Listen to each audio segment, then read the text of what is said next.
3 years ago, I was sure that I was in a normal marriage.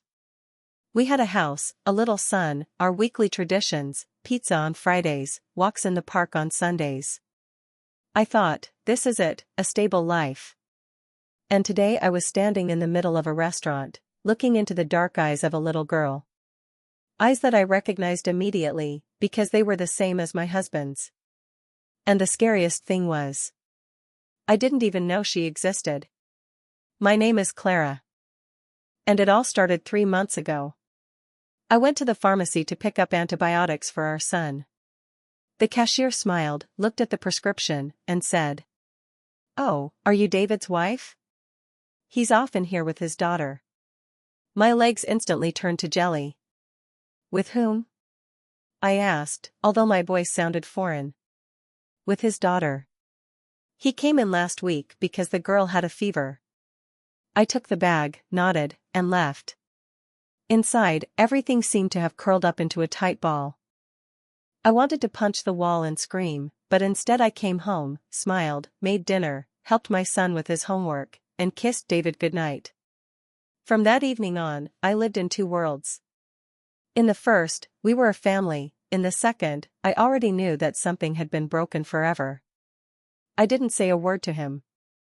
I didn't make a scene. I waited. On Thursday, he repeated his usual phrase. "Late meeting, don't wait up."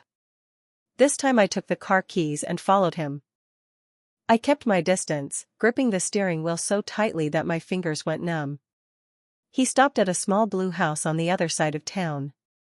He got out of the car and went inside without even knocking, as if he were at home. I sat there for over an hour. When the lights in the house went out and a girl in her pajamas, about 5 years old, appeared at the window, I realized that what I had heard at the pharmacy was not a mistake. I drove home with the feeling that my life had turned into a movie in which I was no longer the main character. The next day, I realized that if I just kept quiet and waited, I would go crazy. I had to know everything.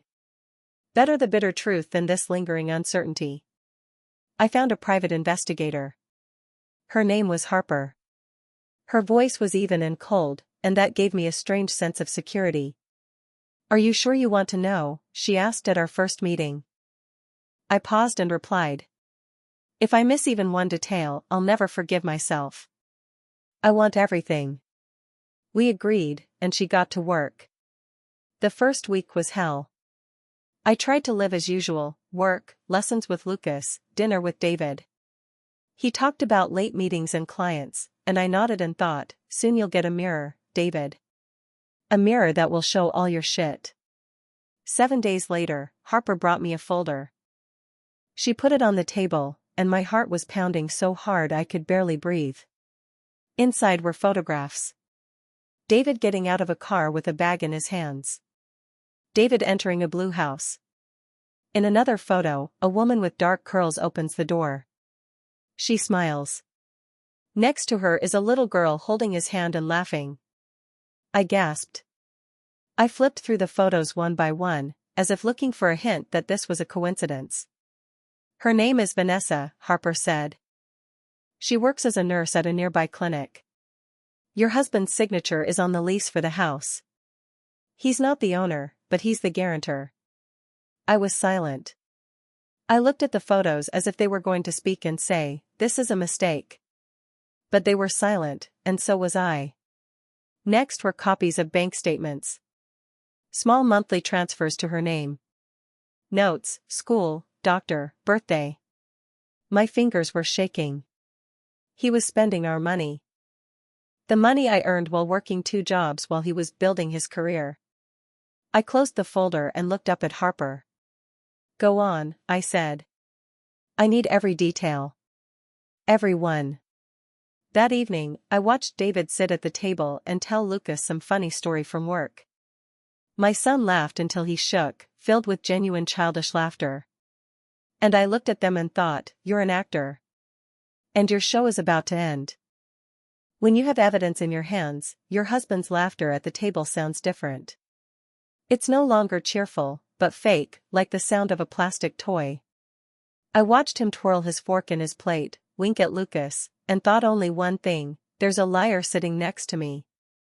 A few days later, I brought a pie to David's parents. It was a normal gesture, I always did that.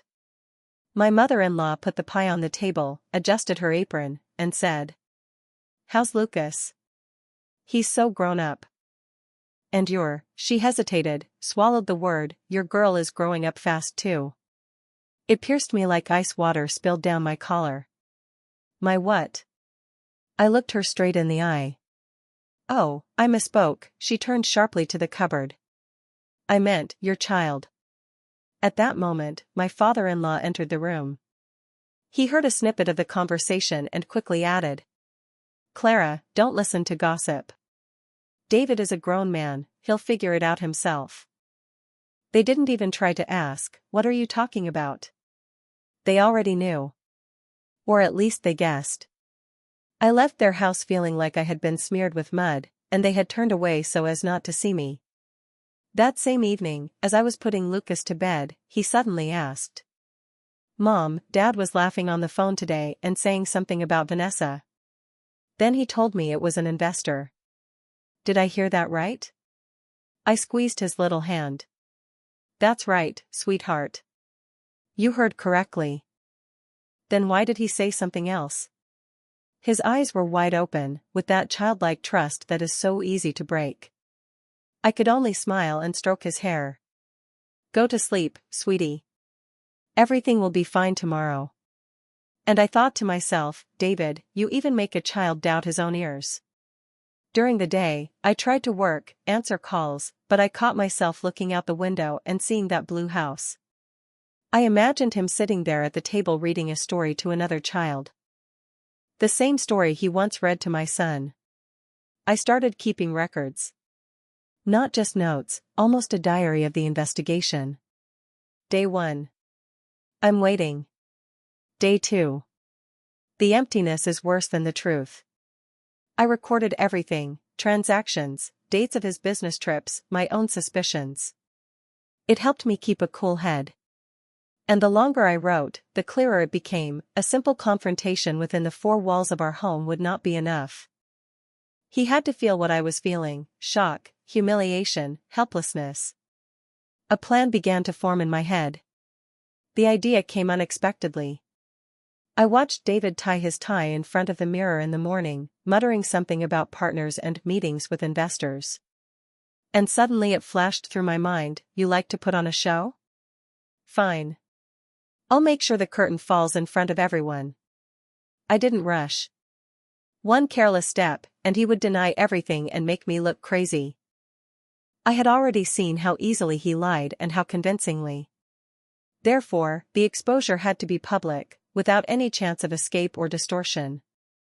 A week before his birthday, we were sitting in the kitchen. Lucas was building with Legos, David was scrolling through his phone. I stared at him for so long that he looked up. "What? Are you happy, David?" I asked calmly. He blinked, then smiled. "Happy? Well, of course. I have you, Lucas, work is going well. Why do you ask?" I almost jumped up, almost shouted at him, "What about Vanessa?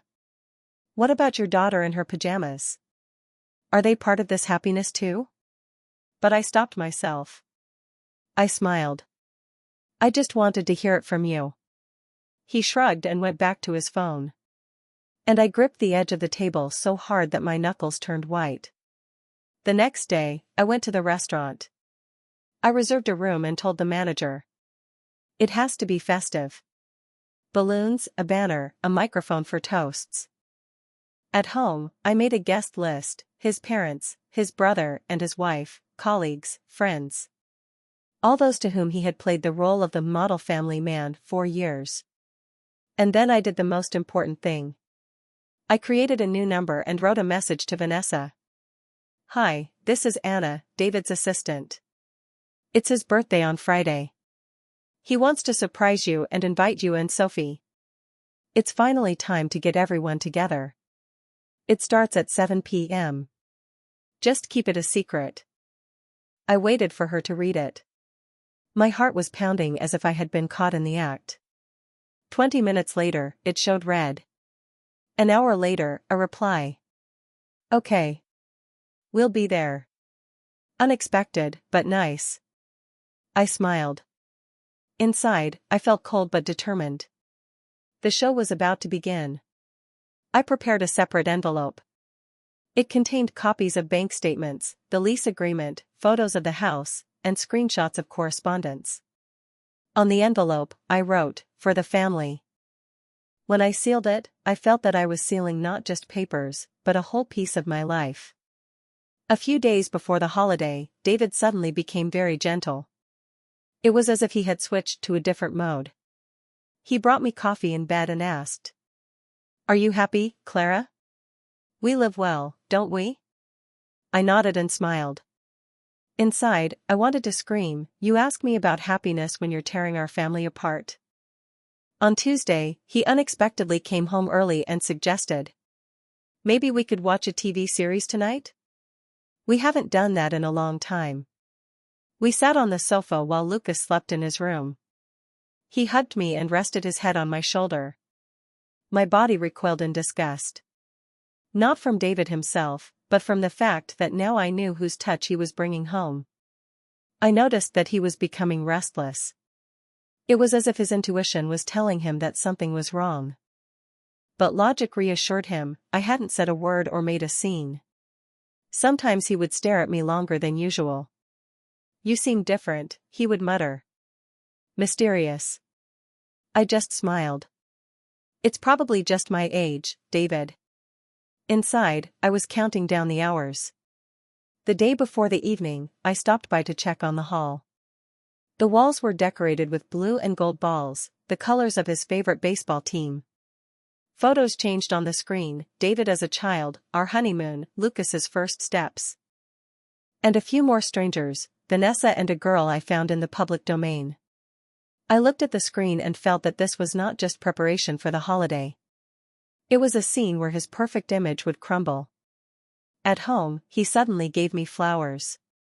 For no reason. "I love you, Clara," he said, looking me straight in the eye. "And I always have." I wanted to laugh in his face. But I just replied, "Me too." Although in my head I was thinking, "Tomorrow, David. Tomorrow you will see your I love you in the mirror of truth." The birthday arrived. In the morning, I behaved as usual. I made blueberry pancakes, his favorite. He came into the kitchen sleepy, in a t-shirt, hugged me from behind and whispered in my ear, "Is this all for me?" I smiled as if nothing had happened. "You're the star today. Everything has to be perfect." He sat down at the table, joked with Lucas, and talked about how his colleagues were preparing a surprise. And I counted the minutes, feeling my heart beating faster than the clock on the wall. In the evening, we arrived at the restaurant. The hall was decorated with balloons, and photos were changing on the screen, his childhood, his student years, our wedding, Lucas in a towel after swimming. The guests smiled, praised the organization, and said, "What a caring wife." And only I knew that this was not a celebration, it was a sentence. A few minutes later, the door opened. A woman in an elegant dress entered, carrying a 5-year-old girl in her arms. The little girl was wearing a white dress with sequins, holding a teddy bear and looking around the room uncertainly, as if she didn't understand where she had been brought. I approached her. "Are you Vanessa?" "Yes," she replied. "And you are?" "Anna?" I looked her straight in the eye and said, "No. I'm Clara. David's wife." Her face changed dramatically. She hugged her daughter tighter. The laughter in the room died down, the conversation stopped, and the guests turned toward us. I took the microphone and said clearly so that everyone could hear, "Dear friends, today we have gathered not only to celebrate my husband's birthday. Today is the day when the truth comes out. Allow me to introduce you to Vanessa. And, his daughter." There was a commotion in the room. Someone dropped a glass, my mother-in-law clutched her chest, my father-in-law bowed his head. And at that very moment, the door opened again. David walked in, wearing a suit and carrying a bouquet of flowers. He was smiling and confident. He took a few steps, saw us and froze. The bouquet slipped from his fingers and fell to the floor. "Clara, what is this?" His voice trembled. I moved closer. "Darling, I have two gifts for you. The first is your other family. The second is this envelope." I gave it to his father. "Here are copies of bank statements, a lease agreement, photographs, correspondence. Evidence of your double life." Vanessa, pale, looked at him in horror. "You said you were divorced. You said she was crazy and clinging to you." I wanted. He blinked, searching for words, turning from one pair of eyes to another, like a drowning man gasping for air. "Shut up," she interrupted. "I dragged my child into this lie." David's brother stood up and stepped between him and Vanessa. "One more step toward her and I'll rip that mask off your face," he said quietly, but in a way that made the room even quieter. I raised my glass. To the truth, which always finds a way. And to freedom. My freedom. I took a sip, put down my glass, and walked to the exit. No tears. No hysterics. Just the feeling that for the first time in many years, I had taken off someone else's mask. I left the restaurant in complete silence. There was no noise even in my head. Just a feeling of emptiness and strange lightness, as if a huge weight had been lifted from my shoulders. My sister was already waiting for me on the street. She knew about my plan and came especially to be there for me. She didn't ask any questions, she just took me by the hand and led me to the car. "Let's go home," she said. Her home meant her apartment. The only place where I really felt safe. That night I slept in my sister's room. She brought me mint tea and made up a clean bed. I lay on the bed, stared at the ceiling, and felt nothing. No tears, no anger. Just silence. And then there was a knock at the door. Softly at first. Then louder. My sister looked through the peephole and pressed her lips together. "It's him," she whispered. My heart skipped a beat, but I just nodded. "Don't open it." I heard his voice from behind the door. Broken, defeated. "Clara, please. Let me explain. It's not what you think." I sat on the bed, clenching my fists, while my sister stood in the hallway with her arms crossed over her chest. "Go, David," she said loudly. For the first time in many years, you heard no. He knocked and begged for a few more minutes, but we remained silent. Finally, we heard his footsteps receding down the stairs. My sister came back into the room, sat down next to me on the edge of the bed, and patted me on the shoulder. "You're not alone," she said quietly. "Now you're my Clara again, not someone else's shadow." And then, for the first time in many months, I laughed. Quietly, without joy, but with a sense of relief. It was the laughter of a person who had finally been given back her own name. The next morning, I woke up in my sister's room. She was already in the kitchen, making coffee. Sunlight was streaming through the curtains, but to me, the world seemed gray. My phone was on the nightstand. I opened it and saw dozens of unread messages. "We need to talk. Clara, it's not what it seems. Please, give me a chance to explain. I love you. I'll fix everything." I didn't reply to any of them. Each new text message sounded like a rusty nail in an already closed coffin. At 11 o'clock, he called. I put the phone in a drawer without even picking up the receiver. Instead, I dialed another number, the lawyer Harper had recommended to me. "Ms. Delgado? I want to file for divorce. And I want to do it right. And quickly. Do you have evidence?" Her voice was cold and confident. "More than enough. Photos, documents, statements. Then we'll strip him down to the letter of the law," she replied dryly. That calm confidence sounded like a breath of fresh air. For the first time in a long time, I felt like I had an ally. Several days passed in silence. I gathered documents, printed photos, and organized everything into folders. My sister helped me at night, We sat in the kitchen under the light of a lamp, like conspirators preparing their strategy. David didn't stop. He left voice messages, stood outside the door, wrote on Viber and Facebook. One of them. Clara, I just got confused. I didn't want to hurt anyone. I wanted to have everything. I listened to his voice and caught myself thinking that inside, there was silence. No pain, no anger. Only a coldness that nothing could warm. One evening, Lucas came up to me as I was putting papers in my briefcase. "Mom, why isn't Dad coming home?" I sat down next to him and hugged him. "Dad made a mistake. A big mistake. And now we're going to live apart." His eyes filled with tears.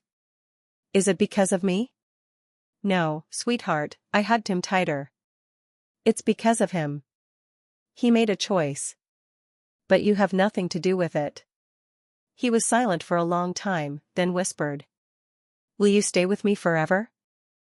I stroked his hair and replied firmly. "Yes. I will always be here for you." And at that moment, I realized what was most important. Not a broken marriage. Not lies. The most important thing was that my child never doubted that I would always choose him. The day of the trial was approaching, and my sister's apartment had turned into a headquarters. There were folders, copies of receipts, and printouts of photos everywhere.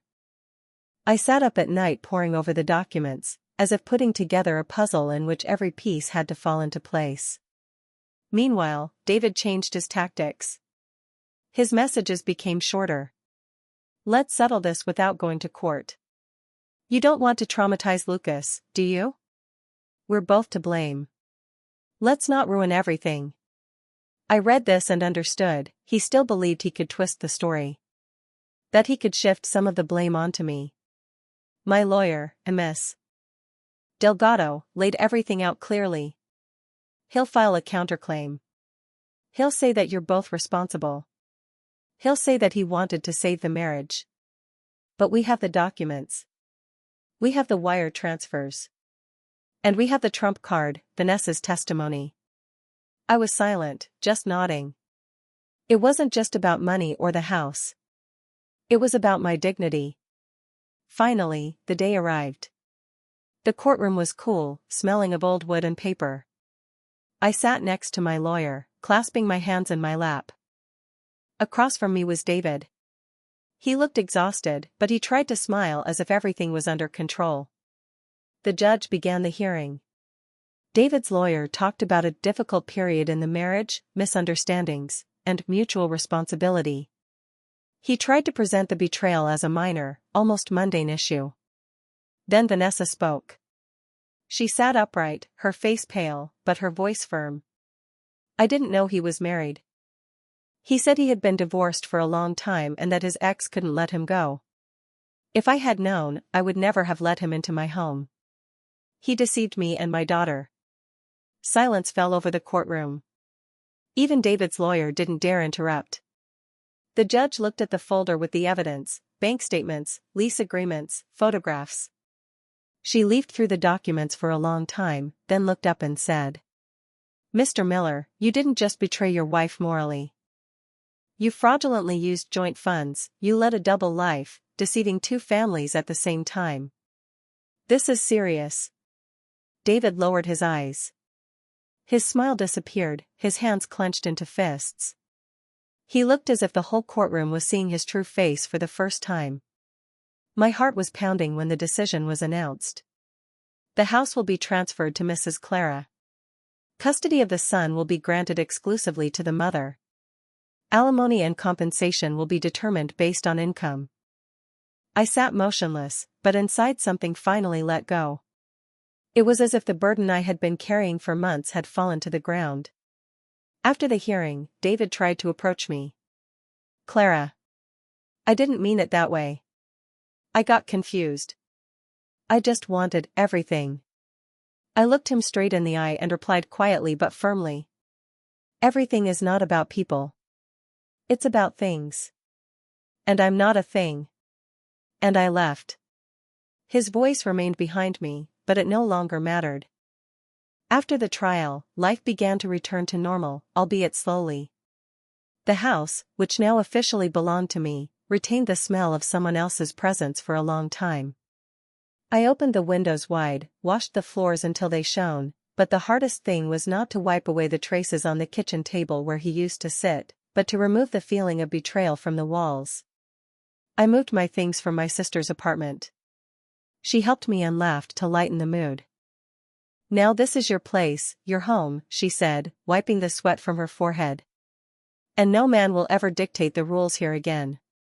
Lucas ran around the rooms as if he were discovering them for the first time. "Mom, can this be for my building blocks? And this one for drawing?" "You can have everything," I smiled. "This is our home now. Only ours." At night, I still woke up from the silence. I was used to hearing his footsteps, the ringing of the phone, the smell of his cologne. Now it was just me and my son. And in that silence, there was no loneliness. There was freedom. David kept writing. Letters, messages, he even left a note in the mailbox once, "I'm sorry. I didn't want to lose everything." I hid it in a drawer and never opened it again. There was no room left inside for regret. One evening, Lucas and I were sitting on the porch. He looked up at the sky and suddenly said, "Mom, your eyes aren't sad anymore. They've become so calm." I hugged him. "Because now I don't look at lies, son. Now I only look at the truth." And then I realized, recovery isn't when the pain completely disappears. Recovery is when you can breathe without it. A month had passed since the trial.